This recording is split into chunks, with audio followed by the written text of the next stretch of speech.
Welcome back to another video tutorial brought to you by thevirtualinstructor.com. Today we're going to talk about creating a clipping mask to do some interesting things with text. In other words, show an image through the text, and you've seen this over and over again. It's really easy to do, and this is the image that we're going to make, and you can be creative with what you do with it. Well, the first thing we need to do is open up the image. This is going to be the end result, so I'll go up here and I'll find my image, and I believe that's it. And there it is. Let me just make it a little bit smaller so you can see it. Alright, this is the image that we're going to use. Now, first of all, you need to decide what text you're going to put over the top of it. I'm going to be a little cliche here and put love. So I'm going to do this actually so the text is spread out, not just so you see it across, but you see some of the words at the top, or some of the letters at the top, some of the letters at the bottom. So I'm working with Arial Black font. I would choose a font that's really thick and is going to show a lot of the photograph through the text. Also, I'm making sure that strong is selected here. There's some other options up here, but for what we're going to do, I want the text to be as bold as possible, and since bold is not an option, strong will do. Doesn't really matter what color the text is, but I'm going to go ahead and put an LO right here. And then we're going to go up to Edit, Transform, and select Scale. And then we'll go back over here to the letters. And if you hold down the Shift key, it'll actually pull out the letters so they don't get too distorted. I know they're distorted right now, but it's pulling them out equally on both sides, on the top and the bottom. And that's kind of what you want to happen. So we're going to kind of eyeball this and trying to make it take up about half of the image, and we'll be able to move the image around when we're finished. I'll show you what I mean in just a minute. So that looks like a good place to start. Double click on the inside when you like where it is. Alright, now I'm going to do the same thing underneath here, and I'm going to finish the word VE, and then I'll go back up to Edit, Transform, Scale again.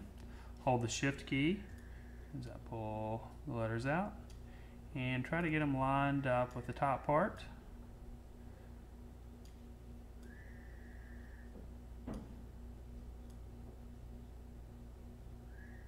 And we might let them touch a little bit. Alright, double click when you like it.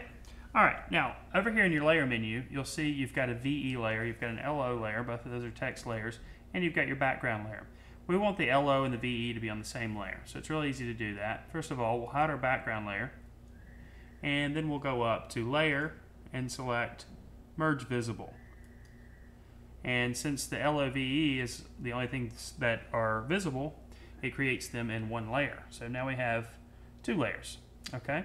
Now we're ready to create the clipping mask. To do that, we need to duplicate the background layer. So we'll right click on the background layer and select Duplicate Layer. Click OK. Then we'll pull the LOVE layer, the text layer, behind the background copy layer, the new layer that we've just made.